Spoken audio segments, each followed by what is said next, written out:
5. He can't help himself. I will not take all 5. I appreciated Mr. McClintock's remarks. He brought Benjamin Franklin to our attention. Benjamin Franklin and my father had something in common, unfortunately. Benjamin Franklin chose back in the early 1700s not to inoculate his young child, who was 4 years of age, with the smallpox vaccine. His child died.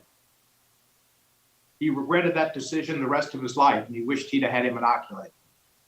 And Benjamin Franklin, who was a man of science, changed his position on inoculations and vaccines.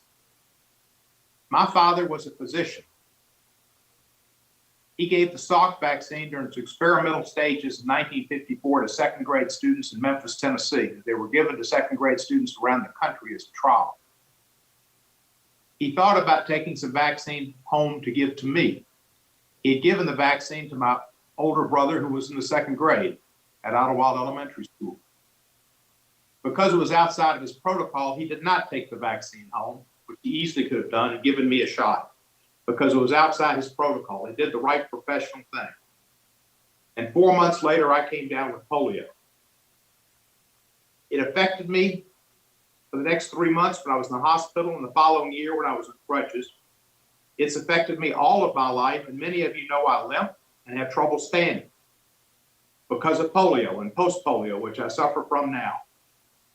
My father, like Benjamin Franklin, regretted the rest of his life for not having given me the polio shot.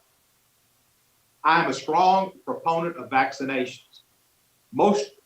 Every state in our nation requires children to have vaccinations of many kinds, and nobody objects.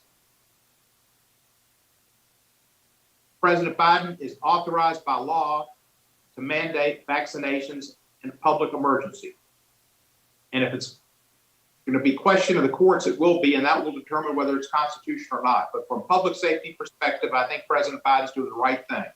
And I, as someone who suffered from not having a vaccination when it was available and became available to all in 1955 and have suffered from it, felt it necessary to make these remarks and encourage everybody to take a shot. Not, as one of our members said, to have a substance put in their arm, but to have a medication put in their arm that will save them, their neighbors, their loved ones from possibly getting coronavirus and dying. Our hospitals are full. The expense is great. People are not getting services in the ICU because people are in there because of COVID. And we need to get through a pandemic. I urge the defeat of this amendment and all Americans to get vaccinated, to wear masks, to defeat this pandemic. I yield back the balance of my time.